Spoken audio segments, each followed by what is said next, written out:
tardes, vamos a dar inicio a la presente sesión de esta materia de deontología jurídica, dando continuidad a la misma, pues aquí estamos presentes en esta sesión coordinada de manera síncrona a los efectos pues, de continuar con el desarrollo de la misma. Antes de comenzar la segunda unidad, sí quería dar una especie de conclusión, ¿sí? O sí, más que todo como redondear lo que es esa unidad que ya vimos en la anterior sesión, ¿sí? Por cuanto, pues, tenemos que tener claro algunos aspectos de lo que es la deontología jurídica y lo que va muy de la mano de realmente lo que es la ética, ¿sí? Entonces, nosotros tenemos que tener claro que cuando hablemos de deontología, vamos a hablar de ética profesional, ya que esta, pues, es la ciencia que se ocupa de determinadas obligaciones éticas que surgen en relación con el ejercicio de la profesión. Por ello, la deontología jurídica estudia y determina las normas morales, que las mismas van a regir la actividad de los abogados en el ejercicio de la profesión. Esta va a fijar los límites de la actividad y a su vez va a permitir conocer cuál debe ser la conducta o las conductas que se deben seguir en cualquier diversidad de casos que se van a presentar en el ejercicio profesional como tal. Entonces, esta es como la que se encarga de formular esos juicios de valor respondiendo a una simple pregunta, como por ejemplo, ¿cómo debe ser el derecho y el ejercicio para que realmente sea justo? Entonces, es allí donde va a entrar esta materia.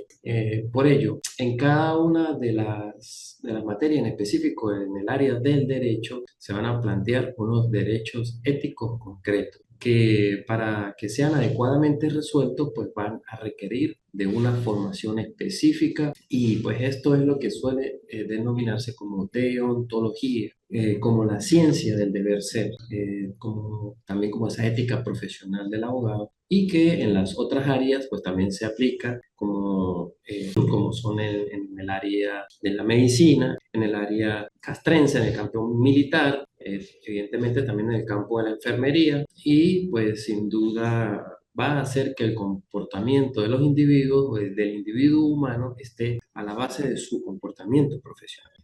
Esto, pues, evidentemente depende mucho de su educación, depende mucho de la educación integral y de lo que es su debida capacitación en valores, que es la que va a permitir la diferencia. De ahí que existe la necesidad de una sólida formación ética. ¿Para qué? Pues para mantener en el ejercicio de profesión, tener en el ejercicio de nuestra profesión, tenerla en los límites de la dignidad, ¿sí?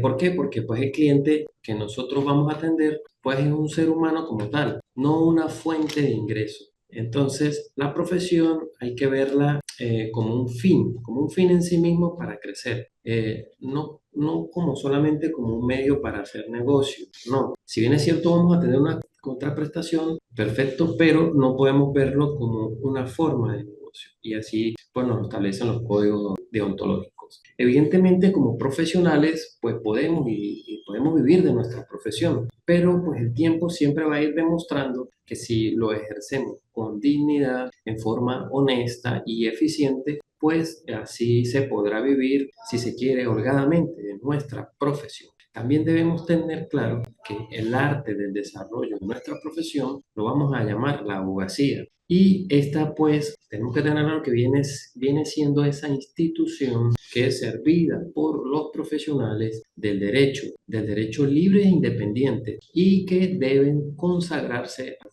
a la justicia, a la concordia, al consejo y a la defensa de intereses, tanto privados como intereses públicos, mediante lo que es la aplicación de la ciencia y de las técnicas jurídicas existentes. Entonces, la abogacía se va a definir a través de lo que es un fin Entonces, es a través de un fin que se va a definir. ¿Y cuál es ese fin? Pues sería la consagración a la justicia. Por supuesto que en la aplicación del ejercicio de la abogacía, pues va a traer en la actualidad un reto, si se quiere, bastante grande, ya que si bien es cierto, hay una serie de actividades humanas que, si se quiere, ha llevado a una crisis general de ciertos puntos en la sociedad, pues es aquí donde la abogacía debe ir muy de la mano con esos principios éticos y morales para lo que es la transformación y de una mejor sociedad. Bueno, esto como le digo, como una especie de conclusión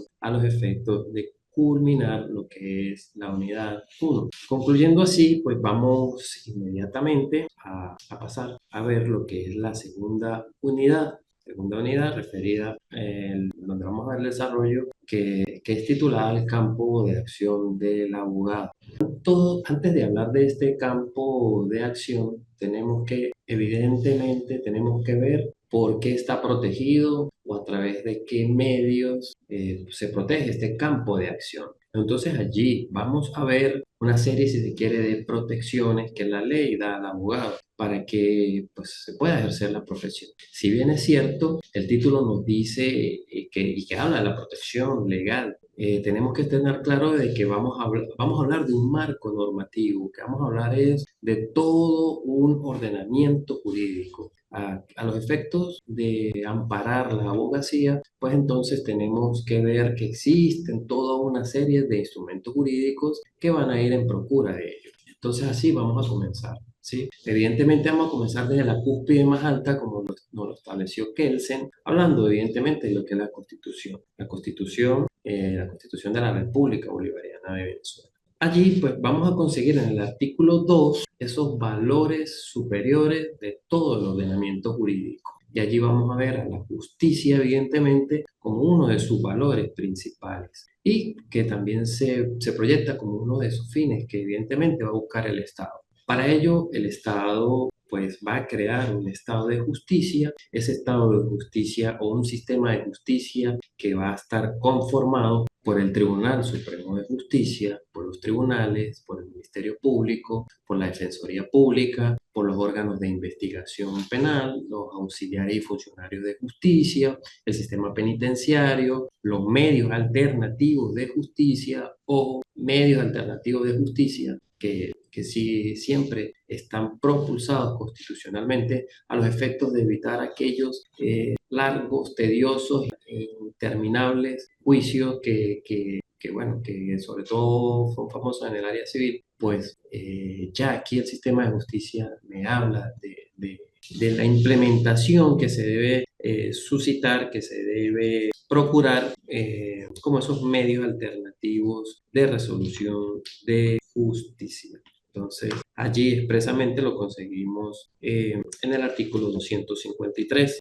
También forman parte los ciudadanos que forman parte de la administración de justicia, de conformidad con la ley, y por supuesto incluye a los abogados que estén autorizados para el ejercicio. Entonces, vemos que desde allí nosotros como abogados somos parte del sistema de justicia, el cual, desde este reconocimiento que le da la Constitución en este artículo, pues vienen allí todas las protecciones que se deben aplicar. También, pues evidentemente, dentro de todo este marco protectorio, vamos a conseguir entonces, ya vimos la Constitución, luego vamos a ver, veríamos en esa estructura piramidal, vendrían las leyes orgánicas, pero bueno, vamos a hablar aquí por orden de importancia en esta específica materia. Vamos a conseguir también aquí entonces la ley de abogados y su respectivo reglamento. Vamos a conseguir el Código de Ética Profesional del Abogado Venezolano. Vamos a conseguir las menciones que hacen en la Ley Orgánica del Tribunal Supremo de Justicia. Vamos a conseguir el Código de Procedimiento Civil de 1990. Vamos a conseguir la Ley del Estatuto de la Función Pública y vamos a ver también algunos detalles en la Ley Orgánica del Trabajo, los trabajadores y las trabajadoras. Bueno, cuando vamos a hablar cuando cuanto a lo que es la ley de abogados, sí, como ustedes pueden observar allí, en lo que es no de reciente data, ya unos cuantos años, en donde vemos esta ley de abogados de 1966 y sus respectivos reglamentos en 1967, en donde vino pues a regularse lo que es el ejercicio. Entonces, en esta ley de abogados, vamos a ver que una vez se estableció este instrumento, que pues nos la dio el legislador nacional ya desde hace tantos años, se establecieron las bases y todo lo que es el marco regulatorio de lo que es la profesión, de lo que es el ejercicio de la abogacía, en donde pues evidentemente se regulan todas las situaciones que pueden ocurrir, bueno, la generalidad que pudieran ocurrir y propugnando los valores de justicia, de equidad, de la aplicación correcta del derecho y de la libertad. Entonces, esta ley es la que nos protege y nos permite que no cualquiera pueda ejercer las funciones que habitualmente hace un abogado. Esta es la que evita, por ejemplo, de que los famosos gestores puedan hacer las funciones exactas como las que son exclusivas para los abogados. Entonces, allí vamos a conseguir todo un marco regulatorio a los efectos no solo del ejercicio, sino también de las indicaciones de cómo se debe ejercer la abogacía, manteniendo siempre lo que es el honor y la dignidad de la profesión. ¿Para qué? Para que podamos pues, ser agentes fundamentales en la administración de justicia. Y también esta ley la enmarca mucho, sí, la lleva mucho orientada a lo que es esa regulación de las asociaciones, de los profesionales en esta área. Esto para que siempre vayan a desempeñar la función esencial como lo es el de velar por las normas y la ética profesional. También con estas disposiciones que conseguimos en esta ley, pues se garantiza que se deban desempeñar las funciones sin ningún tipo de intimidaciones, ni de acosos o algún tipo de obstáculo. Y entre otros los detalles importantes que se puede ejercer la comunicación como tal, los traslados y los viajes de manera libre, tanto con los clientes acá en el país como en el exterior. Y también se insta a que no estén expuestos ni se sufran de persecuciones o sanciones administrativas si no existieran como tal un verdadero fundamento para ello. Ahora, si dentro de los deberes que me establece esta ley y el código de ética que vamos a ver, pues si se incumple con alguno de los deberes que imponen la misma, pues evidentemente van a existir algunas sanciones como correctivos ante esa falta. Ahora, muy, muy cercana a lo que es esta ley, vamos a conseguir también este código de ética profesional del abogado, ese código deontológico, en el cual pues van a ser de obligatorio cumplimiento para todos los abogados, en donde me especifica que no es solo en su vida pública, sino también en su vida privada, a los efectos de servir a la justicia y asegurar la libertad. ¿Para qué? Pues esto se plantea para que exista un aseguramiento, para que entonces para que se pueda asegurar lo que es todas estas provisiones que estén en el código, no solo sean del conocimiento del abogado, sino que adicionalmente a ello tengan esa imposición, como lo sería tener esa imposición de alertar, ¿sí? O en el caso que sea, pues denunciar si existe una violación en contra de estas. Por esto este código de 1985 vamos a conseguir que nos establecen unos deberes que debe cumplir el abogado, como por ejemplo el actuar con honradez, el actuar con discreción, con probidad, con eficiencia, con veracidad y lealtad, tal y como ya lo hemos visto en la anterior sesión. También, pues, el abogado debe mantener en todo momento el respeto a lo que es, al respeto a su dignidad como persona, como profesional, y así conservar su independencia en las actuaciones profesionales, en defender así los derechos de la sociedad y de los particulares, y todo ello, como les comento, para lo que es la realización de la recta y eficaz administración de justicia, para así también fortalecer la fraternidad entre los colegas y existiendo un respeto mutuo con un trato que sea racional, que sea de tolerancia entre nosotros.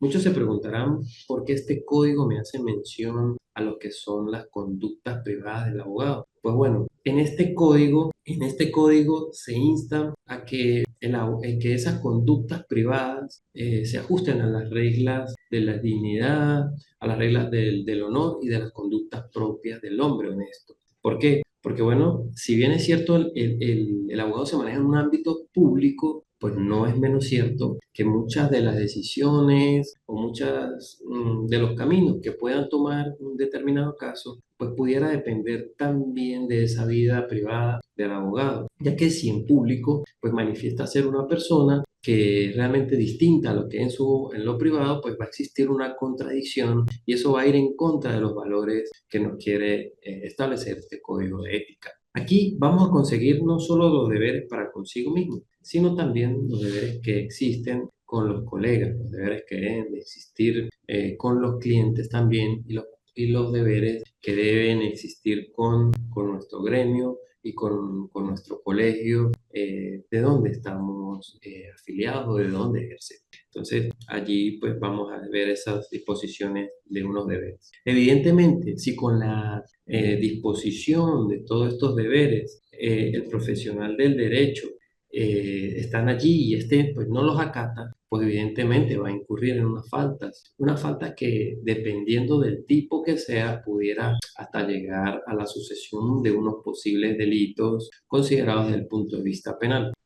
También vamos a conseguir en el ordenamiento jurídico esta ley orgánica del Tribunal Supremo de Justicia, en el cual, si bien esta tiene por objeto lo que es el establecimiento de la organización, régimen y todo lo que es el funcionamiento de esta institución, pues esta no va a dejar a un lado lo que es la protección que se le debe dar al abogado. Y pues allí se establecen una serie de condiciones, como por ejemplo, quién puede ser magistrado.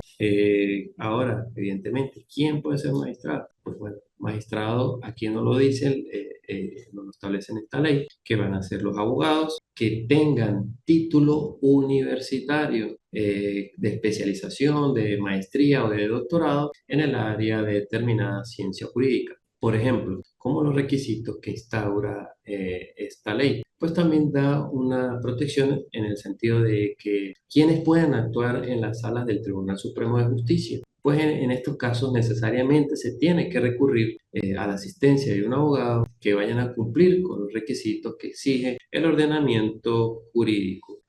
Pues aunque pudiera sonar lógico, pues allí expresamente está en el articulado de esta ley, en la cual pues cualquiera de las partes siempre va a tener que estar provisto, asistido o con un apoderado que sea abogado a los efectos de que puedan ejercer ante la sala del Tribunal Supremo de Justicia. Es todos los efectos de esta ley. Ahora, pasando a lo que es el Código de Procedimiento Civil, pues también vamos a ver una serie de disposiciones que van a ir consona con lo que estamos hablando el día de hoy. Allí vamos a conseguir que el mismo código nos establece que solo podrán ejercer poderes en juicio quienes sean abogados en ejercicio de conformidad con lo que establece la misma ley y nos establece la posibilidad de que dependiendo del caso, en cualquier estado de un procedimiento judicial, el abogado pudiera estimar sus honorarios. Es decir, puede decir que determinadas actuaciones que ha realizado en determinado procedimiento judicial o en un juicio,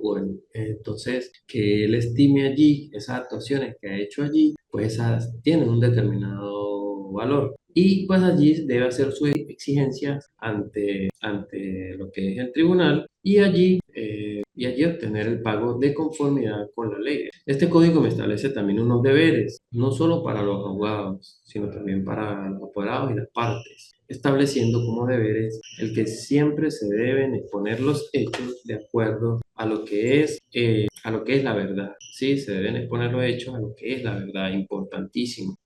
También no se deben interponer cualquier tipo de pretensión o alegar defensas cuando se tenga conciencia de que no existen los fundamentos para ello. También dentro de esos deberes es que no se deben promover pruebas ni realizar actos que sean inútiles o que sean innecesarios a la defensa del derecho que se está sosteniendo. ¿Esto por qué? Porque si de repente las partes actúan así, con una mala fe o con lo que se llama la temeridad, pues serían responsables por los daños y perjuicios que estén causando. Entonces allí vendría la pregunta, ¿qué o cuándo se está actuando con mala fe o con temeridad? Entonces aquí mismo el código nos establece que esto va a ocurrir cuando maliciosamente se estén alterando u omitiendo hechos esenciales en esa causa o en ese juicio. También cuando se esté denunciando en el proceso algún tipo de pretensión, algún tipo de defensa, bien sea de manera principal o de manera incidental, que pues éstas no tengan ningún tipo de fundamento. Y también cuando se esté obstaculizando de alguna manera muy visible, muy reiterada, lo que es el desenvolvimiento normal de lo que es el proceso. Allí vamos a conseguir algunos artículos interesantes también a cuánto también pudiéramos cobrar y referente una parte de lo que es el procedimiento de retasa que está allí establecido en este código, pero que en el momento no me voy a extender por cuanto está allí plasmado para una actividad posterior. Entonces, pues como vemos, vamos a conseguir aquí una serie de importantes disposiciones que nos van a ayudar en el ejercicio de la abogacía. Y pues así vemos la importancia que tenga este código para lo que es la protección del ejercicio mismo. Luego vamos a conseguir también la Ley Orgánica del Trabajo, los trabajadores y las trabajadoras, en la cual pues vamos a conseguir una disposición, como lo es el artículo 7, esta ley del año 2012. Vamos a ver allí ese artículo 7 referido a lo que son los servicios profesionales. Con esta disposición se va a tratar de dar un marco regulatorio de lo que van a ser esos servicios prestados, no solo por el profesional del derecho para el ejercicio de la abogacía, sino también las demás profesiones o cualquier persona que esté contratada y que vaya a realizar un trabajo y que tenga una profesión. Entonces, pues aquí nos va a establecer el artículo alguna protección en esta ley en el sentido de expresar que se pueden contratar a través de honorarios profesionales estos tipos de trabajadores profesionales, en la cual, pues, evidentemente se van a establecer derechos, se van a establecer también obligaciones y estos derechos y obligaciones van a estar determinados por las leyes de cada uno de los ejercicios profesionales a que correspondan, siempre y cuando estas pues no vayan a desmejorar la normativa que rige la relación laboral. En este sentido nos dice la ley que van a estar igualmente amparados por la legislación laboral y por lo que es la seguridad social. Esto en todo aquello en que le vaya a favorecer. Y pues nos va a hacer una aclaratoria que este concepto de honorario, que es ese pago que se va a recibir por la actividad realizada por estos profesionales, pues estos honorarios van a ser o considerarse dados por satisfechos cuando se dé ese pago. Cuando se dé esa remuneración, se va a entender entonces que están satisfechos esos beneficios derivados de la relación de trabajo, salvo algún convenio expreso en contrario. Entonces, aquí tenemos que tener claras dos situaciones. Pueden darse un tipo de relación laboral que es por excelencia la que establece la ley, en la cual hay una subordinación, es decir, hay una manifestación de órdenes, hay una manifestación de estrecha cercanía con ese trabajador, el cual pues va él a manifestar que existe una relación laboral como tal. Recordemos que en estos casos debe existir la prestación de un servicio por una persona natural que es recibida por otra persona, que puede ser esa persona que recibe ese servicio, puede ser una persona natural o puede ser una persona jurídica, independientemente, pues, por cuanto la parte patronal puede ser en cualquiera de esta clasificación de las personas y pues en estos casos, para que se dé la relación laboral como tal, pues debe existir una dependencia, debe existir esa subordinación y pues con esa labor realizada, pues evidentemente se va a remunerar la persona que está dando ese servicio. Entonces, cuando hablamos de relación laboral con subordinación, vamos a hablar, tenemos que evidentemente establecer cuando estamos en una relación de trabajo meramente o propiamente dicha. Existe relación de trabajo entre quien presta un servicio y quien lo recibe. Que existe una dependencia, que existe esa subordinación, que entonces están allí atados porque se necesitan uno del otro y a raíz de ese servicio que presta el trabajador, pues evidentemente va a haber una contraprestación que es el monto por el cual va a ser remunerado ese servicio. Entonces, allí cuando expresamente estamos en presencia de estos casos de una relación laboral de remuneración. Entonces allí se va a establecer una presunción en el sentido de que siempre se va a presumir la existencia de una relación de trabajo entre quien presta un servicio personal y quien lo reciba. Como le digo, por supuesto, es una presunción juris tantum, la cual evidentemente admite pruebas en contrario para desvirtuar. Esto pues lo vamos a conseguir en los artículos 35 y 53 de esta Ley Orgánica del Trabajo. Ahora, también se pueden presentar casos en los que se presten servicios profesionales en los cuales pues no se da esa ligadura, esa dependencia, esa subordinación que ya hablamos, pues esa subordinación que puede existir entre quien está prestando el servicio y quien lo está recibiendo. Aquí se pueden dar en la práctica algunos casos de que existen trabajos o prestaciones de servicios profesionales, de algunos profesionales que prestan servicio con unas características muy especiales que si se quieren no son continuas, en el sentido de que pueden ser relaciones que se pueden llevar por un tiempo corto, para tareas específicas, en la cual pues evidentemente se van a pagar unos honorarios profesionales y de allí pues no se da la relación de trabajo tal y como lo establece la Ley Orgánica del Trabajo, los trabajadores y las trabajadoras. Esto pues evidentemente es muy común en nuestra área, en el área del derecho, es muy común en el área de la medicina y son las más famosas porque desde la antigüedad, desde hace muchos años, perdón, ya, pues se venían aplicando condiciones a los efectos de determinar cómo se pueden llevar estas relaciones. Entonces, en el caso de nosotros los abogados, en el caso de los abogados, evidentemente, trabajamos por honorarios profesionales, porque por lo generalmente el abogado es de libre ejercicio, pues no está atado a ninguna entidad específica.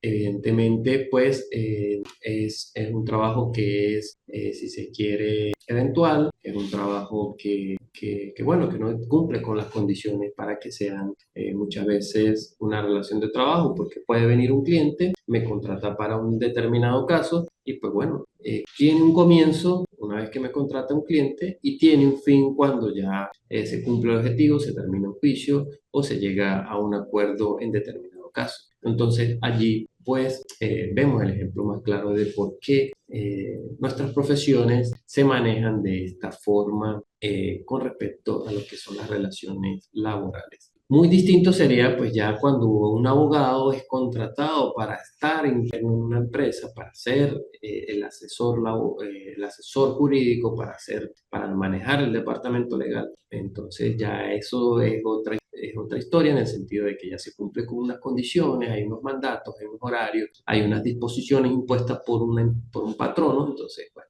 allí sí efectivamente ya pasamos a lo que sería esa relación laboral con subordinación. Tenemos entonces una normativa que vamos a conseguir en la Ley Orgánica del Trabajo, los trabajadores y los trabajadores en estos casos, y en el caso de la libre profesión, pues la ley de abogados con las demás leyes que acabamos de mencionar. Evidentemente, entonces, esta libre ejercicio de la profesión van a ser por las denominadas anteriormente Ley de Abogados, Código de Ética Profesional del Abogado, el Código de Procedimiento Civil que me establece las situaciones de cómo se maneja esta situación. Bueno, allí vamos a ir cerrando esta presente unidad a los efectos de que pues queden allí los participantes que posteriormente puedan verificar la presente sesión. Si tienen alguna pregunta o alguna duda, pues con mucho gusto la podemos atender y dilucidar en dado caso alguna duda que pueda existir. Ahora, antes de cerrar esta sesión y como la siguiente unidad, si se quiere, es un poco más extensa, quisiera hacer una introducción o comenzar con los primeros puntos de la siguiente sesión, por cuanto, pues, como les comento, la otra sesión, si se presta a que sea mucho más amplia en el sentido de que podemos ver casos prácticos o vamos a tocar la jurisprudencia. Entonces, allí vamos a hablar, ya que aquí comenzamos a hablar del tema de los honorarios profesionales y la siguiente unidad, la unidad número 3, me habla y me establece en la unidad 3 lo que son los honorarios profesionales. Pues entonces vamos si se quiere, a dar un inicio que nos permita aprovechar el tiempo en la siguiente sesión. Entonces, pues tenemos que tener claro que en esta unidad vamos a ver cuál es el origen de esos honorarios profesionales. Vamos a mirar cuál es su definición. Pero como le digo, vamos a ir primero que esta palabra se usa como una reliquia de la tradición forense de los romanos. Evidentemente, pues ha cambiado un poco su sentido de lo que es el mundo contemporáneo, después de lo que es esa evolución de dónde viene esa palabra, de lo que es la semántica que pues antes existía en Roma y diferente a lo que es en la actualidad. Antiguamente se decía honorarium, se hacía referencia a esto, a un servicio de referencia que se hacía bajo un uso forense y que era básicamente gratuito. De allí pasó a justificarse en una profesión y ampliarse a todas las clases sociales de que se podía proceder a hacer o a utilizar los honorarios para los abogados. Ello conlleva una justificación de unas remuneraciones exigibles, como se podía hacer también en un contrato y pues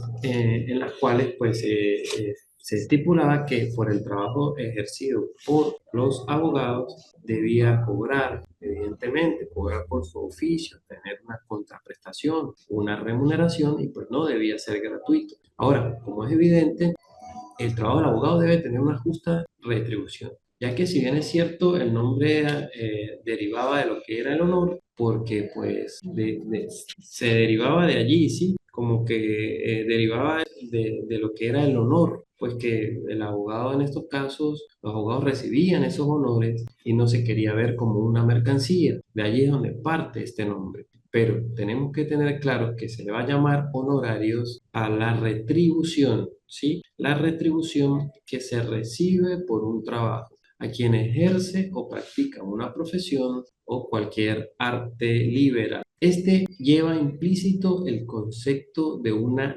retribución que se va a dar y que se recibe con honor, dada a la jerarquía de quien realice la tarea específica y dada la jerarquía pues que la esté realizando. Y dependiendo de ello, pues también va a ser la cantidad de su remuneración. ¿Qué ocurre con los honorarios? Siempre puede haber alguna confusión, alguna disputa de cómo pueden ser establecidos la cantidad de los mismos. Entonces, evidentemente hay unas normas que deben ser consideradas, bien sea la aplicación general o específica de un sistema legal para establecer los honorarios. Por ejemplo, tenemos que tener en cuenta que los abogados se deben siempre cuidar que su retribución no sea ni muy pequeña ni en exceso, pues ambos modos serían contrarios a la dignidad profesional. Entonces, allí vamos a encontrar un dilema de que de que aquí debe existir una media, porque si te excedes, estás siendo antiético y si estás por debajo del mínimo, pues también estás incurriendo en esa antiética. Entonces, allí es donde van a entrar las estipulaciones establecidas en la normativa a los efectos de determinar estas situaciones. Al respecto, el artículo 47 del Código de Ética Profesional del Abogado Venezolano nos indica que cuando se van a estimar los honorarios, el abogado debe considerar cuál es el objeto esencial de la profesión, que en sí es el de servir a la justicia y colaborar en su administración, sin hacer comercio de ella. Fíjense en ese detalle. Se hace siempre mención desde dónde parte este tema, desde donde parte el origen de los honorarios, y que siempre se ha hablado de que no se quieren llevar a un mercantilismo, y aquí nos vuelve y nos recalca que lo que se quiere evitar es esa parte de que se quiera ver solo como un comercio, y pues allí es donde entran estas regulaciones. Ahora, la ventaja o la compensación, cuando sea indudablemente lícito lo que se va a reclamar, pues ya tenemos que tener claro que para constituir honorablemente un factor determinante en los actos profesionales, pues se debe cuidar de la retribución, que no sea, como les digo, ni pequeña ni por exceso, como les he comentado. Entonces, en estas normas orientadoras de lo que son los honorarios mínimos, se van a establecer una serie de criterios para determinar los honorarios. ¿Cuáles pudieran ser estos criterios? Por ejemplo, pudieran ser la dificultad de un determinado asunto o la complejidad, el interés, también el interés patrimonial que esté en juego, el interés moral o el interés honorífico. También pues ver cuál es cuál es el trabajo profesional que se va a dedicar, cuál es la intensidad en esa dedicación que se necesita, también el grado de especialización que se requiera en la elección de los abogados ejercer, para ejercer determinada materia. Evidentemente esto aplica a los otros ámbitos de las profesiones, pero pues debe tenerse en cuenta esa categoría profesional, y en estos casos tomarse en cuenta la categoría profesional del abogado, la economía del cliente, la posición social, no solo del cliente, sino del abogado, y pues el código de ética y el reglamento de honorarios mínimos nos van a señalar esa situación. Primero entonces, ¿cuáles pudieran ser esos criterios que nos van a decir los honorarios? ¿Sí? Entonces, existen esos criterios en los honorarios mínimos. ¿Cuáles serían esos criterios? A grandes modos serían: primero, la importancia de los servicios. Segundo, la cuantía del asunto. Cuando dicen cuantía del asunto, es evidentemente en cuánto se está tasando ese juicio, para que evidentemente, dependiendo de esa cuantía, pues allí también va a depender esos honorarios que se vayan a generar. Como tercero, el éxito obtenido y la importancia del caso. Cuarto, la novedad que puedan tener en esos casos. Esa novedad pudiera ser también una novedad o alguna situación importante del caso, o también por alguna dificultad de lo que se esté discutiendo en estos juicios. También como quinto pudiera ser su experiencia, la experiencia del abogado y su reputación. También como sexto, la situación económica del cliente. Allí vamos a tomar en consideración que pudieran allí ajustarse los honorarios. Como séptimo, la exclusividad que se requiere y el impedimento de patrocinar otros asuntos. Octavo, de que si esos servicios que se van a prestar son eventuales o son fijos, y si son permanentes o no. Noveno, lo que es la responsabilidad que se deriva para el abogado en relación a ese asunto que está llevando. Décimo, el tiempo requerido en ese patrocinio. También el grado de participación del abogado en el estudio en cuanto a lo que es el planteamiento y desarrollo de ese asunto. También si el abogado ha procedido como un abogado consejero o como un apoderado.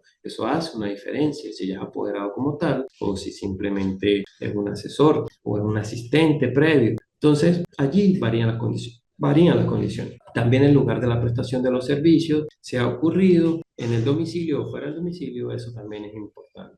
Entonces, si está en el domicilio, causa unos honorarios. Si va fuera de su domicilio, pues allí también van a variar los honorarios. De esto tenemos que tener muy en consideración que por eso se hace un establecimiento de aranceles mínimos. ¿Por qué? Para que, pues para evitar todo lo que es la competencia desleal y para evitar una fijación ilícita y así pues se establecen estos mínimos. Ahora, ¿cuándo se puede ser que se está fijando efectivamente estas regulaciones? Teóricamente, el mejor sistema es señalar no solo los mínimos, sino también los que pudieran ser los máximos. Y por otra parte, de que exista la debida vigilancia por parte de los colegios, de las federaciones, en este caso de los abogados, que vayan a verificar las diversas formas de establecer límites en los aranceles para fijar esos cobros. Bueno, entonces esto para iniciar esta unidad, pero a su vez también para concluir la presente sesión. Entonces quedo a sus órdenes a través de los medios que dispone la plataforma del DIEXIP a los efectos de estar en contacto. Ustedes lo conocen y pues hasta acá la presente sesión. Muchas gracias por su atención y nos vemos en la próxima oportunidad.